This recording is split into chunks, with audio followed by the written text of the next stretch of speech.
జరగట్లేదు కదా. Welcome back. ఇక మరో అనలిస్ట్ డి ప్రసాద్ గారు ప్రస్తుతం మనతో టెలిఫోన్ లైన్ లో సిద్ధంగా ఉన్నారు. వారితో మాట్లాడదాం. గుడ్ ఆఫ్టర్నూన్ ప్రసాద్ గారు. గుడ్ ఆఫ్టర్నూన్ గారు. ప్రసాద్ గారు, మార్నింగ్ చూస్తే మార్కెట్స్ ఎక్స్ట్రీమ్ బులిష్ గా ఉన్నాయి, ప్రస్తుతం కాస్త వెనక్కి వచ్చాయంటే దీన్ని ప్రాఫిట్ బుకింగ్ అంటారా, మీరు ఏమంటారు? I think profit booking 50-60 points correction quite normal intraday లో. దీని ముందు కూడా ఈవెన్ 100 points కరెక్షన్ నిఫ్టీలో వచ్చింది. సో ఎవ్రీ 100 points లో 20-30 points కరెక్షన్ అవుతూ ఉంటుంది. ఐ థింక్ నార్మల్ కోర్సే. ఐ థింక్ ఈ డిక్లైన్స్ ని బయింగ్ ఆపర్చునిటీస్ గా యూజ్ చేయాలి. క్వాలిటీ స్టాక్స్ లో ఇన్వెస్టెడ్ గా ఉండాలి. ఎక్కడ స్టాక్ ప్రైస్ వాళ్ళు టార్గెట్ రీచ్ అవుతున్నాయో అక్కడ కొంచెం ప్రాఫిట్ బుకింగ్ చేసుకోవాలి. ప్లస్ ఫండమెంటల్స్ తో స్టిక్ అవ్వాలి. ఓకే, అలాగే మీరు రికమెండ్ చేసే స్టాక్ ప్రసాద్ గారు? అదే క్యాష్ లో జూబిలియంట్ ఫుడ్ అరౌండ్ 490 రూపీస్ ట్రేడ్ అవుతుంది. ఇది బేసిక్లీ స్ట్రాంగ్ కన్స్యూమర్ మోడల్ ఈ కంపెనీది. వీళ్ళు డొమినో పిజ్జాకి మాస్టర్ ఫ్రాంచైజ్ ఉంది నేపాల్, ఇండియా, బంగ్లాదేశ్, శ్రీలంకలో. Plus strong free cash flow generation అవుతుంది. Operating leverage is at play. Plus చాలా బ్రాంచెస్ ఓపెన్ చేస్తున్నారు. ఈవెన్ తో మార్కెట్ కి ఎక్స్పెన్సివ్ అనిపిస్తుంది కానీ I think market valuation parameters EPS P తీసుకుంటున్నారు. వేరే I think free cash flow generation లో చూసుకుంటే company next multi year growth opportunities వల్ల నా ఉద్దేశం అంత ఎక్స్పెన్సివ్ అనిపిస్తుంది లేదు. Plus technically I think correction లో కరెంట్లీ మంచి ఆపర్చునిటీ వస్తుంది. Plus future business growth models లో వీళ్ళు స్టార్ బక్స్ తో టైఅప్ అవుతుంది.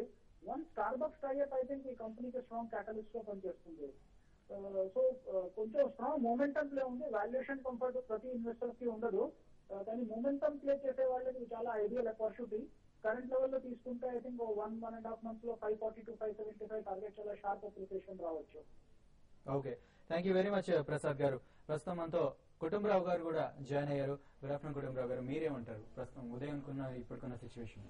మార్నింగ్ కూడా మనం చెప్పాను 6000 కిందకి వెళ్తే కనుక కాస్త వీక్నెస్ డెవలప్ కావచ్చు, నెర్వస్నెస్ కూడా వస్తుందని చెప్పేసి అనమాట. అనుకున్నట్టే వచ్చింది అనమాట కొంచెం nervousness. That is basically state bank ఇలాంటి స్టాక్స్ రీసెంట్ బాగా రన్అప్ చూసిన స్టాక్స్ లో ప్రాఫిట్ బుకింగ్ రావడం చూసాం కానీ ఇది మేజర్ కన్సర్న్ కాదని చెప్పేసి నేను అనుకుంటున్నాను. ఎందుకంటే రొటేషన్ బేసిస్ లో చూస్తే ఇవాళ బి గ్రూప్ లో mid cap and small cap లో చాలా యాక్టివిటీ కనిపిస్తుంది అనమాట. చాలా స్టాక్స్ ఇటు టెరా అవనివ్వండి, ఇటు ఈసన్ రీరోల్ అవనివ్వండి, అన్ని స్టాక్స్ కూడా 10 to 12% పెరగటం. ఈవెన్ సుజనా టవర్స్ ఇవాళ కూడా దాదాపు 10% సర్కిట్ లో లాక్ అవటం చూసాం మనం.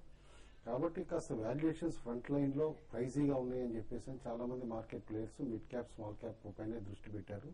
అది టిపికల్లీ వాళ్ళకి అనిపిస్తుంది. ఓపెనింగ్ నుంచి కాస్త సెల్లింగ్ అనిపిస్తుంది అనమాట. 6250 క్రాస్ అవ్వలేకపోయింది ఫ్యూచర్స్ లో అనమాట. అక్కడి నుంచే కాస్త మార్కెట్ రివర్సల్ రావడం మొదలైంది అండ్ ఆటోమేటికల్లీ 6200 కట్ అయింది కూడా ఫ్యూచర్స్ లో. But end of the day 6210, 6220 levels లో ఫ్యూచర్స్ క్లోజ్ అయినా కూడా పెద్ద ప్రాబ్లం లేదు. మార్కెట్ లో పొజిషన్స్ క్యారీ చేయొచ్చు అని చెప్పేసి అంటాను.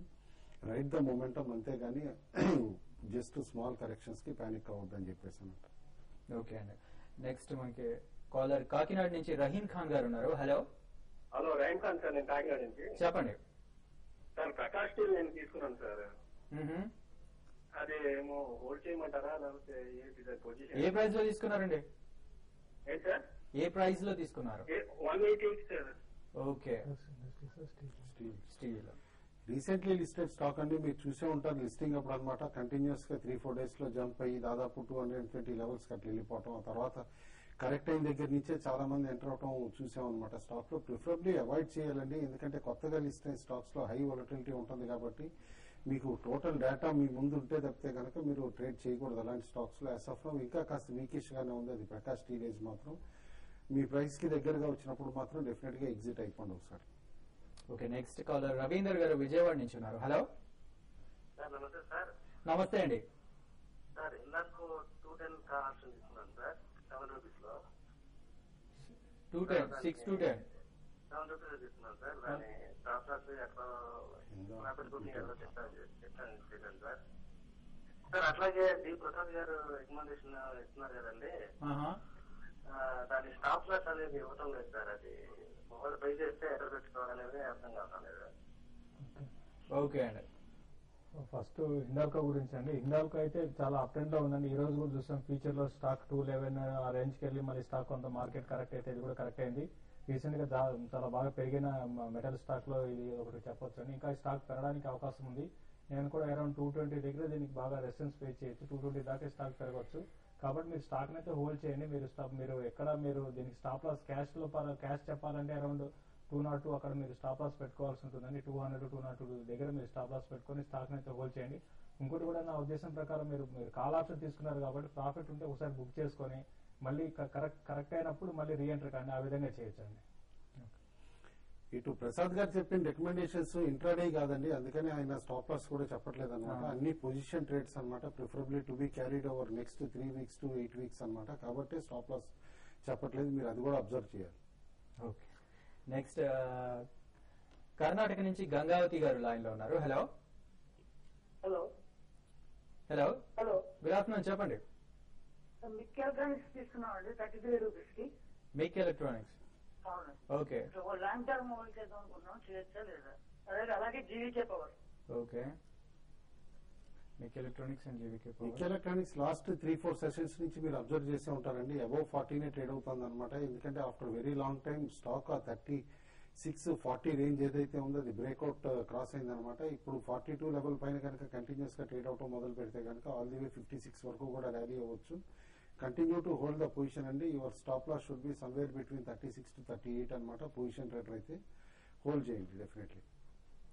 ఓకే, నెక్స్ట్ జడ్చర్ల నుంచి సతీష్ గారు ఉన్నారు. హలో నమస్తే సార్. నమస్తే అండి, చెప్పండి. సార్ తిరుపతి ఇంక్స్ ఐపీఓలో 43 రూపాయలు యావరేజ్ 2000 తీసుకున్నాను sir. Sorry, Tirupati inks okay. దాని పొజిషన్ ఏంటి, ఉంచుకోవచ్చా తీసేయచ్చా, మా 45 రూపాయలకు రేట్ రావచ్చా షార్ట్లీ? ఓకే, కొంచెం కష్టమేనండి, ఎందుకంటే లిస్టింగ్ రోజునే మీరు చూస్తుంటారు స్టాక్ 28% ప్రీమియం లో ఓపెన్ అయ్యి అక్కడి నుంచే క్రాష్ అయ్యి దాదాపు 15-16% బిలో కూడా క్లోజ్ అయింది. చాలా మంది ఆపరేటర్స్ ఇన్వెస్టర్స్ ని ట్రాప్ చేయడానికి ఈ మెథడ్ వాడతారండి. ఓపెనింగ్ అప్పుడు లిస్టింగ్ హయ్యర్ చేసి ఒకసారి క్రాష్ కనుక తీసుకొస్తే ఇది చాలా చీప్ కదా స్టాక్ అని చెప్పి చాలా మంది ఎంటర్ అవుతారు. అక్కడి నుంచి ఇంకా పడిపోవటం కూడా మనం చూస్తున్నాం. ఇన్ఫాక్ట్ ఫ్రైడే నాడు మార్కెట్స్ 375 పాయింట్స్ పెరిగినా కూడా తిరుపతి ఇంక్స్ మైనస్ లో క్లోజ్ అవటం చూసాం. ఇవాళ కూడా మార్నింగ్ 200 పాయింట్స్ సెన్సెక్స్ పైన ట్రేడ్ అవుతున్నప్పుడు కూడా 5-6% కింద ట్రేడ్ అవటం చూసాం. ఇలాంటి స్టాక్స్ లో మీరు ఓపెనింగ్ డే నాడే డాబుల్ చేయకూడదండి, చేస్తే టైట్ స్టాప్ లాస్ పెట్టుకునే చేయాలన్నమాట. అదర్వైజ్ హైలీ రిస్కీ ప్రొపోజిషన్ అవుతుంది. మీ ప్రైస్ రావాలంటే కాస్త టైం పట్టచ్చు, వచ్చినప్పుడు ఎగ్జిట్ అయిపోండి. ఓకే. అలాగే కుటుంబరావు గారు, ఇవాళ మార్కెట్ చూస్తే మీకు ఏమనిపిస్తుంది, ఎండింగ్ వరకు ఎలా ఉంటుంది, అలాగే ట్రేడర్స్ కి ఎలాంటి సలహా ఇస్తారు? ఇందాక చెప్పినట్టు 6200 పైన నిఫ్టీ ఫ్యూచర్స్ క్లోజ్ అవుతా ఉంటే కనుక పొజిషన్స్ హోల్డ్ చేయమంటానండి. ఇన్ఫాక్ట్ ఫ్రెష్ పొజిషన్స్ కూడా 6210, 6220 లెవెల్స్ క్రాస్ అయితే కనుక at the end of the day after 3 o'clock అనమాట నిఫ్టీ ఫ్యూచర్స్ ఇనిషియేట్ చేయమని కూడా చెప్తాను. అండ్ సెక్టర్ రొటేషన్ ప్రకారం ఇవాళ అక్యుములేషన్ కేర్ఫుల్ గా అబ్జర్వ్ చేస్తే కనుక సిమెంట్ స్టాక్స్ లో కనిపిస్తుంది. ఇవాళ రిటర్న్స్ ఇవ్వకపోవచ్చు, but definitely next 2 to 3 days లో ఒకసారి సిమెంట్ స్టాక్స్ లో షార్ప్ జంప్ రావచ్చు అని చెప్పేసి కూడా అనిపిస్తుంది. కాబట్టి బై చేయమని చెప్పేసి చెప్తాను. And another stock GE shipping ఒకటి స్ట్రాంగ్ గా రికమెండ్ చేస్తున్నాను. మార్నింగ్ నుంచి అది స్ట్రెంత్ చూపిస్తుంది. 323 దగ్గర నుంచి 330 వరకు ర్యాలీ అవటం. Maybe some news is on cards. Company subsidiary ఒకటి డిఆర్హెచ్పి ఫైల్ చేసింది కాబట్టి వాల్యూ అన్లాక్ అయ్యి 50 to 60 రూపీస్ పొజిషన్ ట్రేడ్ లో కూడా రావచ్చు అని చెప్పేసి. ఓకే, థ్యాంక్ యూ కుటుంబరావు గారు, థ్యాంక్ యూ శేషు గారు. అలాగే next tv5money.com live TV afternoon trade కార్యక్రమంలో మీ మెయిల్స్ కి శేషు గారు సమాధానాలు ఇస్తారు. సో కీప్ మెయిలింగ్ అస్.